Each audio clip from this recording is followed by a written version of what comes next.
नमस्कार मैत्रिणींनो, आयुष्यात कधीतरी आपल्या सर्वांच्या बाबतीत असं घडतं की ज्या व्यक्तीवर आपण जीवापाड प्रेम करतो, जिच्यासोबत तासनतास गप्पा मारताना वेळ कसा जातो हे कळत नव्हतं, तीच व्यक्ती अचानक आपल्यापासून लांब जाऊ लागते. सुरुवातीला वाटतं की कदाचित तो कामात व्यस्त असेल, कदाचित काही दिवसांचा थकवा असेल, पण हळूहळू त्याचे मेसेजेस कमी होतात, फोन कॉलची वेळ बदलत जाते आणि जेव्हा तुम्ही विचारता की नक्की काय झालंय, तेव्हा उत्तर मिळतं, काही नाही ग, मी फक्त थोडा बिझी आहे. हे उत्तर मनाला शांती देण्याऐवजी अधिक अस्वस्थ करतं. रात्री उशिरापर्यंत त्याच्या मेसेजची वाट पाहणं, जुने चॅट्स वाचून आपण कुठे चुकलोय का याचा विचार करणं आणि उशाशी डोके ठेवून रडणं, हे चित्र आज अनेक स्त्रियांच्या आयुष्यातलं वास्तव बनलं आहे. तुम्हालाही कधी असं वाटलंय का की तो तुमच्यापासून कोसो दूर चालला आहे आणि तुम्ही मात्र एकाच जागी थबकला आहात? तुम्हाला असं वाटतंय का की तुमचं नातं संपण्याच्या मार्गावर आहे? पण थांबा, कदाचित हे नातं संपलेलं नसेल, तर ती पुरुषाच्या मनाची एक विशिष्ट अवस्था असेल. आज आपण याच गुंतागुंतीच्या मनाच्या कप्प्यांचा प्रवास करणार आहोत. पुरुषाच्या या शांततेमागे नेमकं कोणतं वादळ दडलेलं असतं आणि अशा परिस्थितीत स्वतःला कसं सावरायचं हे आपण आजच्या या सविस्तर चर्चेत पाहणार आहोत. हा प्रवास केवळ माहितीचा नाही, तर तुमच्या तुटलेल्या मनाला जोडण्याचा आहे. पण ही शांतता केवळ कामाच्या व्यापाची नसते, तर त्यामागे एक असं रहस्य दडलेलं असतं ज्याची आपण कधी कल्पनाही केलेली नसते. बऱ्याचदा आपल्याला वाटतं की त्याला आपल्यात रस उरलेला नाही, पण वास्तव हे असतं की तो स्वतःशीच एका युद्धात लढत असतो. जर मी तुम्हाला सांगितलं की पुरुषाचं हे लांब जाणं ही त्याच्या प्रेमाची एक चाचणी असू शकते, तर पण ही चाचणी नक्की काय आहे आणि तो स्वतःला एका अदृश्य गुहेत का कोंडून घेतो, हे जाणून घेण्यासाठी आपल्याला त्याच्या मनाच्या पहिल्या रहस्याचा उलगडा करावा लागेल. आणि तो म्हणजे पुरुषाची नैसर्गिक विड्रॉल प्रक्रिया. पुरुष जेव्हा एखाद्या भावनिक दबावाखाली असतात किंवा आयुष्यातील एखाद्या मोठ्या संकटाचा सामना करत असतात, तेव्हा त्याची पहिली नैसर्गिक प्रतिक्रिया ही पिछेहाट करण्याची असते. स्त्रियांना वाटतं की बोलल्याने प्रश्न सुटतात, पण पुरुषाच्या बाबतीत हे अगदी उलट असतं. त्यांच्यासाठी मौन हे त्यांचं कवच असतं. जेव्हा त्यांना वाटतं की त्यांच्यावर अपेक्षांचं ओझं वाढत चाललं आहे, तेव्हा ते स्वतःच्या आतल्या एका गुहेत निघून जातात. कल्पना करा, प्राचीन काळी जेव्हा शिकारी पुरुष जखमी व्हायचा, तेव्हा तो कळपात न जाता एकांतात स्वतःच्या जखमा भरून काढण्यासाठी गुहेत लपून बसायचा. यालाच केवमॅन मानसशास्त्र म्हणतात. आजचा पुरुषही ती जुनी प्रवृत्ती पाळतो. त्याला वाटतं की जर तो तुमच्याशी बोलला तर तो अधिक कमजोर दिसेल किंवा त्याच्याकडे तुमच्या प्रश्नाची उत्तरं नसतील तर तो हारलेला वाटेल. पुरुषासाठी न बोलणे म्हणजे स्वतःला सुरक्षित करणे असते. हा पुरुषाचा इगो नसून त्याची सुरक्षित राहण्याची पद्धत आहे. म्हणूनच तो जेव्हा शांत होतो तेव्हा तो केवळ तुमच्यापासून दूर जात नसतो, तर तो स्वतःला शोधण्याचा प्रयत्न करत असतो. ही प्रक्रिया समजून घेणं खूप गरजेचं आहे, कारण इथूनच नात्यातील खरी दरी निर्माण व्हायला सुरुवात होते.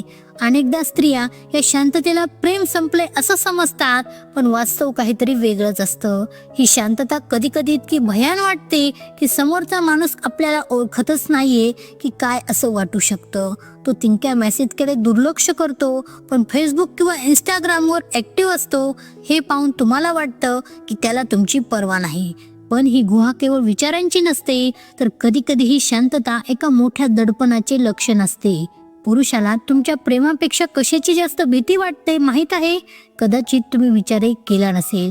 अशा एका धास्तीमुळे तो तुमच्यापासून पळ काढतोय. ती भीती नेमकी कोणती आणि प्रेमात असूनही त्याला गुदमरल्यासारखं का वाटतं, हे जाणून घेण्यासाठी आपल्याला वळावं लागेल नात्यातील एका नाजूक वळणाकडे. ते म्हणजे स्वातंत्र्याची भीती आणि वाढतं दडपण. नात्याच्या सुरुवातीला सगळं छान वाटत असतं, पण जसं जसं नातं जुनं होतं तसं तसं पुरुषांना एक अदृश्य दडपण जाणू लागतं. हे दडपण असं कायम परफेक्ट असण्याचं, तुम्हाला खुश ठेवण्याचं आणि भविष्यातील जबाबदाऱ्यांचं. जेव्हा स्त्री सतत भविष्याबद्दल, लग्नाबद्दल किंवा नात्याच्या गांभीर्याबद्दल विचारू लागते, तेव्हा पुरुषाला वाटतं की त्याचं स्वातंत्र्य हिरावलं जातंय. पुरुषाच्या मेंदूची रचना अशी आहे की त्यांना स्वातंत्र्य हे आणणं इतकेच महत्त्वाचे वाटते. त्याला असं वाटू शकतं की तो आता एका जाळ्यात अडकला आहे, जिथे त्याच्या प्रत्येक कृतीवर कुणाचं तरी लक्ष आहे. हे दडपण त्याला गुदमरल्यासारखं वाटायला लावतं आणि मग तो यातून सुटका मिळवण्यासाठी अंतर राखू लागतो. स्त्रियांना क्लॅरिटी हवी असते, पण पुरुषांना अशा वेळी फक्त मोकळी हवा हवी असते. जर तुम्ही त्याला सतत टोकलं की तू पूर्वीसारखा राहिला नाहीस तर तो अधिक लांब जाईल. त्याला असं वाटायला लागतं की तो तुमच्या अपेक्षांच्या कसोटीवर उतरू शकत नाहीये. ही भावना त्याला तुमच्यापासून दूर ढकलते. पुरुषाच्या मते जर तो तुम्हाला आनंदी ठेवू शकत नसेल तर तो अपयशी ठरला आहे आणि हे अपयश पचवणं त्याला जड जातं, म्हणून तो बोलण्याऐवजी गायब होणं पसंत करतो. तो आपल्या मोबाईलमध्ये डोकं खुपसून बसतो किंवा मित्रासोबत जास्त वेळ घालवू लागतो, कारण तिथे त्याला कोणीही प्रश्न विचारणारं नसतं. पण हे दडपण फक्त बाह्य परिस्थितीचं नसतं, तर एक असं मानसिक पोजा असतं जे तुम्ही नकळतपणे त्याच्यावर टाकलेलं असतं. तुमच्या अतिप्रेमापेक्षाही जास्त एक भयंकर गोष्ट आहे जी पुरुषाला नात्यातून पळ काढायला लावते, आणि ती म्हणजे तुमच्या सुखाची त्याने घेतलेली भावनिक मक्तेदारी. हे नेमकं काय असतं आणि पुरुषाला यात स्वतःचा पराभव का दिसतो हे समजून घेण्यासाठी आपल्याला त्याच्या मनाच्या सर्वात गुपित कोपऱ्यात डोकवावं लागेल. अनेकदा नात्यात आपण आपला संपूर्ण आनंद, आपली मनस्थिती आणि आपलं हास्य त्या एका व्यक्तीवर अवलंबून ठेवतो. जेव्हा तुम्ही त्याला म्हणता तुझ्याशिवाय मी राहू शकत नाही किंवा तू नसेल तर माझ्या आयुष्यात काहीच उरणार नाही, तेव्हा तुम्हाला वाटतं की तुम्ही प्रेम व्यक्त करताय, पण पुरुषासाठी एक प्रचंड भावनिक ओझं असतं. त्याला वाटतं की तो तुमचा प्रियकर नसून तुमचा लाईफ सपोर्ट आहे, आणि कोणत्याही माणसाला 24 तास लाईफ सपोर्ट बनून राहणे शक्य नसते. त्याला असं वाटायला लागतं की तुमच्या आयुष्यातील प्रत्येक दुःखाची, तुमच्या प्रत्येक रडण्याची आणि तुमच्या प्रत्येक आनंदाची जबाबदारी फक्त त्याच्यावर आहे. जेव्हा तो थोडा वेळ स्वतःसाठी काढतो आणि तुम्ही दुःखी होता, तेव्हा त्याच्या मनात एक सबकॉन्शियस गिल्ट किंवा गुप्त अपराधीपणाची भावना निर्माण होते. पुरुषांना कुणाची तरी जबाबदारी घ्यायला आवडते, पण कुणाच्या तरी आयुष्याचा रिमोट कंट्रोल व्हायला आवडत नाही. जेव्हा त्याला कळतं की त्याचं थोडंही दुर्लक्ष तुम्हाला नैराश्यात टाकू शकतं, तेव्हा तो त्या जबाबदारीच्या भीतीने लांब पळू लागतो. त्याला वाटतं की तो एक खलनायक ठरतोय. हा गिल्ट त्याला तुमच्याकडे येण्यापासून रोखतो. त्याला भीती वाटते की आता तो तुमच्याशी बोलला तर पुन्हा तेच भावनिक विषय निघतील आणि त्याला पुन्हा अपराधी वाटेल. हे चक्र इतकं भयंकर असतं की तो स्वतःला तुमच्या आयुष्यातून हळूहळू वजा करू लागतो. त्याला वाटतं की जर तो लांब गेला तर कदाचित तुम्ही स्वतःला सावरू शकाल. पुरुषांना प्रॉब्लेम सॉल्व्हर बनायला आवडतं, पण जेव्हा त्यांना समजतं की ते तुमच्या दुःखाचे कारण बनत आहे, तेव्हा त्यांचा इगो त्यांना पळ काढायला भाग पाडतो. पण हा दुरावा संपवण्याची एक अदब शक्ती तुमच्या शांततेत दडलेली आहे. जर त्याने तुम्हाला अपराधी ठरून लांब जाण्याचा निर्णय घेतला असेल तर त्याला तुमच्या बदललेल्या रूपाचा असा धक्का द्यावा लागेल जो त्याच्या मेंदूतील रसायनांनाच बदलून टाकेल. ती क्रांती कशी घडून आणायची हे जाणून घेण्यासाठी आपल्याला वळावं लागेल त्या ऐतिहासिक तंत्राकडे ज्याला विज्ञान नो कॉन्टॅक्ट रूल म्हणतं. जेव्हा तो लांब जातो तेव्हा तुमची पहिली आणि सर्वात महत्त्वाची पायरी म्हणजे थांबणे. हो, शांत होणे. तुमचा मेंदू तुम्हाला सांगेल की त्याला 100 मेसेज कर, जाब विचार, रडा, पण तुम्हाला नेमके याच्या उलट करायचे आहे. जेव्हा तो मागे हटतोय तेव्हा तुम्हीही 2 पावले मागे हटा. त्याला त्याची स्पेस द्या. तुमचा पाठलाग त्याला अधिक लांब पळायला लावेल. जेव्हा तुम्ही पाठलाग करणं थांबवता तेव्हा त्याला अचानक रिकामेपणा जाणवू लागतो. यालाच नो कॉन्टॅक्ट रूल म्हणतात. जेव्हा तुम्ही मेसेज करणं पूर्णपणे बंद करता तेव्हा त्याच्या मेंदूत डोपामाइन आणि ऑक्सिटोसिनची पातळी बदलू लागते. सुरुवातीला त्याला हयस वाटेल, पण काही दिवसांनी त्याला तुमच्या आठवणीची विथड्रॉल सिस्टम जाणू लागतात.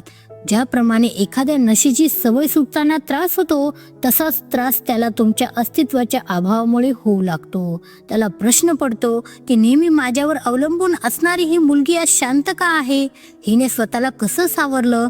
तुमची शांतता त्याला विचार करायला भाग पाडते. या काळात स्वतःला सावरणे खूप महत्त्वाचे आहे. त्याच्या ऑनलाईन स्टेटसवर लक्ष ठेवण्यापेक्षा आपल्या आवडत्या गोष्टीकडे वळा. जेव्हा तो बघतो की तुमच्या आनंदासाठी तुम्ही त्याच्यावर अवलंबून नाही आहात, तेव्हा त्याच्या मनात पुन्हा एकदा तुमच्याबद्दल आदर निर्माण होतो. तुमचं स्वतःचं जग इतकं समृद्ध ठेवा की त्याला त्यात येण्याची पुन्हा इच्छा व्हावी. हे वागणं अहंकारातून नसावं, तर स्वसन्मानासाठी असावं. स्वतःला इतकं गुंतवून घ्या की तुम्हाला त्याच्या मेसेजची वाट पाहायला वेळच मिळणार नाही. तुमच्या सोशल मीडिया स्टोरीजवर तुमचे आनंदी फोटो दिसू द्या, पण ते त्याला दाखवण्यासाठी नकोत, तर खरंच तुमच्या आनंदासाठी असू द्या. जेव्हा पुरुषाला कळतं की त्याच्याशिवाय तुमचं विश्व चालू आहे, तेव्हा तो धावत परत येतो. हीच वेळ असते तुमची हाय व्हॅल्यू सिद्ध करण्याची. पण तो परत आल्यावर काय, अनेक स्त्रिया इथेच मोठी चूक करतात.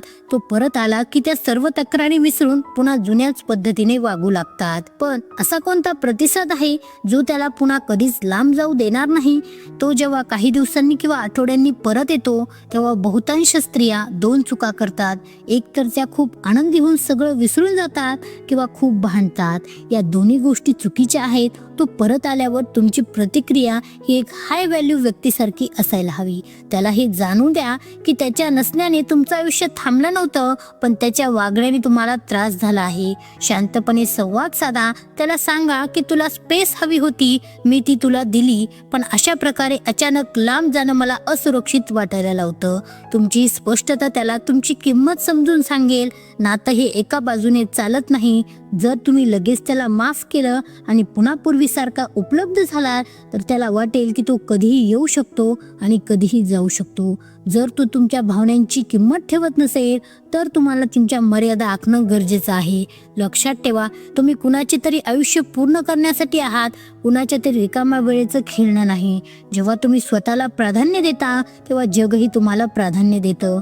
पुरुषाचा दुरावा ही तुमच्यासाठी एक संधी आहे हे पाहण्याची की तुम्ही स्वतःवर किती प्रेम करता. तुमची खंबीर बाजूच त्याला तुमच्या प्रेमात पाडण्यासाठी पुरेशी असते. प्रॅक्टिकल टिप म्हणजे त्याने मेसेज केल्यावर लगेच रिप्लाय देण्याऐवजी थोडा वेळ घ्या. तुमची स्वतःची वेळ आणि प्रायोरिटी ठरवा. जर त्याने तुमची ही प्रगल्भता पाहिली तर तो आयुष्यात कधीही तुम्हाला गृहीत धरणार नाही, कारण आता त्याला कळालेलं असतं की तुम्ही एक स्वतंत्र, स्वाभिमानी आणि मूल्यवान व्यक्ती आहात. ज्या दिवशी तुम्ही स्वतःला स्वतःच्या प्रेमात पाडता त्या दिवशी संपूर्ण जग तुमच्या प्रेमात पडतं. हा निसर्गाचा नियम आहे.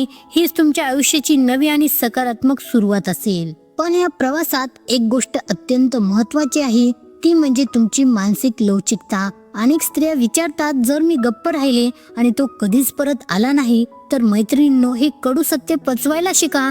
जो माणूस तुमच्या शांततेने कायमचा निघून जातो तो तुमच्या शब्दांनी कधीच थांबला नसता. तुमची शांतता ही एक गाळणी आहे जी फक्त खऱ्या प्रेमालाच तुमच्या आयुष्यात टिकून ठेवते. जो तुमच्या अनुपस्थितीत तुमची किंमत ओळखू शकत नाही तो तुमच्या उपस्थितीत तुमचा आदर कधीच करणार नाही. त्यामुळे भीती सोडून द्या. स्वतःच्या अस्तित्वाचा उजेड इतकं प्रखर करा की समोरच्याला तुमची किंमत ओळखण्यासाठी स्वतःच्या डोळ्यावरचा अंधार दूर करावा लागेल. एक गोष्ट नेहमी लक्षात ठेवा की आयुष्य खूप मोठं आहे आणि नातं हा त्याचा एक सुंदर भाग आहे, संपूर्ण आयुष्य नाही. जर एखादी व्यक्ती तुमच्या आयुष्यातून लांब जात असेल तर तिला जाऊ द्या. जो खरोखर तुमचा आहे तो तुमच्याकडे परत येण्याचा मार्ग वाळवंटातूनही शोधून काढेल, आणि जो परत येत नाही तो कधीच तुमचा नव्हता हे मान्य करायला शिका. स्वतःच्या मूल्यावर कधीही तडजोड करू नका. तुमच्या डोळ्यातील अश्रू हे त्याच्यासाठीचे कमजोरीचे नसावे तर तुमच्या प्रेमाची खोली असावी. पण हे प्रेम स्वतःच्या आत्मसन्मानापेक्षा मोठं नसावं. आजपासून स्वतःला वचन द्या की तुम्ही कुणाकडे प्रेमाची भीक मागणार नाही. तुम्ही स्वतःमध्ये इतक्या परिपूर्ण आहात की तुम्हाला कोणाच्याही पुष्टीची गरज नाही. हे आयुष्य खूप सुंदर आहे आणि तुम्ही त्या सौंदर्याचा एक अविभाज्य भाग आहात. तुमचं स्मित हास्य हे तुमचं सर्वात मोठं शस्त्र आहे. ते कुणासाठी हरवू नका. स्वतःवर विश्वास ठेवा, कारण तुम्ही स्वतःला जसं बघता हे जगही तुम्हाला तसंच बघायला लागतं. स्वतःवर भरभरून प्रेम करा आणि बघा, आयुष्यातील एक छोटे मोठे अडथळे तुम्हाला अधिक प्रगल्भ बनवून जातील. नेहमी आनंदी राहा आणि स्वतःची काळजी घ्या, कारण तुमच्याशिवाय तुमच्या आयुष्याची गोष्ट अपूर्ण आहे. हे लक्षात ठेवा की प्रत्येक दुरावा हा अंत नसतो, तर ती स्वतःची किंमत ओळखण्याची एक नवीन सुरुवात असते. तुम्ही एक अनमोल हिरा आहात आणि हे जग त्या हिऱ्याच्या प्रकाशाची वाट पाहत आहे. आयुष्य खूप छोटी गोष्ट आहे. रडत बसण्यापेक्षा हसत राहा, जग जिंकत राहा आणि सर्वात महत्त्वाचं, स्वतःवरचा विश्वास कधीही कमी होऊ देऊ नका. तुमचं हृदय पुन्हा जोडलं जाईल. फक्त स्वतःला थोडा वेळ आणि थोडा सन्मान द्यायला शिका. मैत्रिणींनो, व्हिडिओ कसा वाटला कमेंटमध्ये नक्की सांगा. व्हिडिओ आवडला असेल तर व्हिडिओला लाईक, शेअर आणि चॅनलला सबस्क्राईब करायला विसरू नका. आता भेटू पुढच्या व्हिडिओमध्ये. तोपर्यंत धन्यवाद.